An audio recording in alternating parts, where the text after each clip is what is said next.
Apollo's Gold by Antoinette Moses, Chapter 3, Pulati.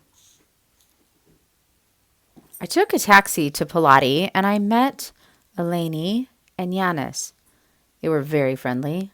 Eleni showed me Stravos's home. I loved it. The house was just above the beach and had a small garden. It was very quiet. I sat down in the garden and looked at the sea. I will get well here quickly, I thought. Stravos was right. This is a very special place. What can I say about Pulati? It has a beach and a small harbor with a few fishing boats. There is a Lini's taverna and a shop that is also the village cafe and bar. But that does not tell you very much. You can say the same about most Greek fishing villages. But Pulati is different. Is it that everything is white? The houses are white, the church is white, and even the paths between the houses are white. Or perhaps what I love about Pulati is the feeling that everything has been there forever. Of course, that's not true.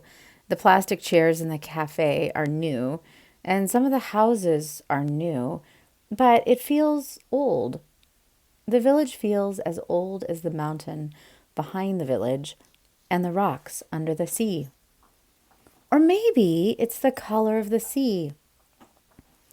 Blue as a winter sky without clouds, but also green. The sea is green where it covers the large flat rocks on one side of the harbor and further out, it is blue and green. And then just blue. Blue until it meets the sky. Yes, that's why I love Pulati, because of the sea. I sat in the garden that afternoon, and I saw only the sea and a few small boats. Nothing moved, but very slowly the color of the sea changed. You can sit all day and just watch the sea.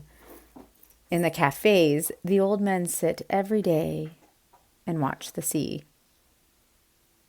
Once, the old men were fishermen, but now they watch the young fishermen go out in their boats and watch them come back with fresh fish for all the people of Pulati. And some of the main town of Apollonia, which is in the middle of Sifnos, on the other side of the mountain. The one road from Pulati goes to Apollonia. I soon found that there were only a few roads on Sifnos and only a very few cars. There were 3 or 4 buses every day which went to and from Apollonia. And there were taxis too. But there were lots and lots of paths. Some of the paths were very old. Very, very old. They were stone paths, and as an archaeologist, I found them very interesting. I wanted to walk all over the island along these paths, but I was still too tired. So, like the old men, I sat in the cafe and in my garden, and I looked at the sea. Before I went to Sifnos, I thought that I was going to do lots of work on the island. I took lots of books to Sifnos, but I didn't open them. I just looked at the sea and watched the fishermen. And soon I began to feel better. I went for short walks around Pulati and Apollonia. It was very quiet walking along these paths. There were birds, but no cars, and only a few people. But there were often people in the fields. They smiled and waved. Often they stopped me. Come here, they said. And then they gave me tomatoes and oranges. Or they said, come and eat with us. And then I sat down in their fields and ate lunch with them. Bread, goat's cheese, and small sweet onions. and we drank wine made from their grapes and water. Sifnos, unlike many Greek islands, has lots of water. Days passed very quickly. I got stronger every day.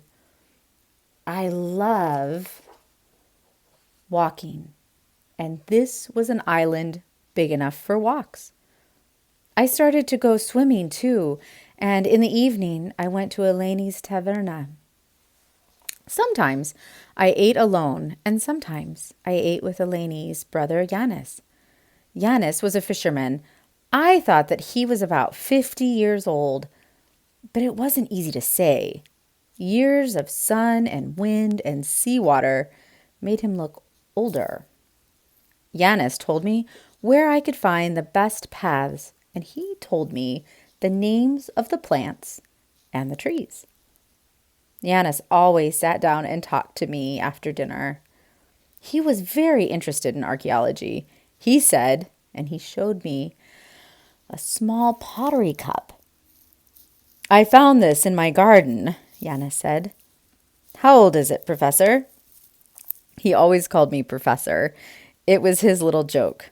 He liked to make me laugh. I always laughed when he called me Professor. "I don't know," I replied. "It could be 2,000 years old, or it could be 50 years old. The pottery here hasn't changed very much. It's the same now as it always was. If you want me to tell you the date of this pot, I must take it to Athens, to the university." "It's not important," said Yanis. "The date isn't important. It's beautiful, and that's all that matters." I smiled. "That's true," I said. "When I was a boy," Yanis told me, "there were 500 potters working in Sifnos. Now there are 11. People find pots from Sifnos all over Europe, and today many of the pots in Athens are still made by people from Sifnos," he said. "If you go to Marousi outside Athens, where all the potteries are, you will find lots of potters from Sifnos." But I was more interested in the old pots. I like thinking about the past. I prefer the past to the present. Now, what do we know about now, about the present? Nothing. There isn't the time to find out. But when you try to find out about the past, there is lots of time. But then, I'm an archaeologist. As you know, the past is my country. Where are the old potteries on Sifnos?" I asked Yanis. "I'll show you," he said. In Eleni's taverna, as in all Greek tavernas, there were paper tablecloths on the tables. Some of the tablecloths had pictures of boats on them, and some had maps of Sifnos. At my table, the tablecloth had a map of Sifnos. Yanis took a pen out of his pocket and drew on the map. "There used to be potteries here and here," he said, "and here and here." "What about that mark there?" I asked. "That's Aghois Stoisis," said Yanis. "Was there a pottery at Aghois Stoisis?" I asked. "No," said Yanis. "That's where you can find the gold mines." "Gold? I thought there wasn't any gold on Sifnos now," I said. "You can find gold," smiled Yanis. "Not a lot of gold, but a few bits here and there. Not many people know where it is, but I do. I'll take you there one day. I often go fishing near Aghosis Stoisis. It's a good place to find fish.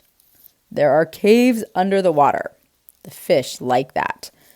And sometimes you can find bits of gold, too." "Really? Are you the only person who knows where the gold is? You must be careful," I told Yanis. I was joking. We laughed. "The professor is worried that someone will take my gold," Yanis said to Eleni. She laughed. We all laughed. I went home and fell asleep. When I woke up, it was dark. There was a very loud noise, then another. I ran outside. Eleni was running along the beach. There was a fire in the harbor. One of the fishing boats was on fire. Yanis!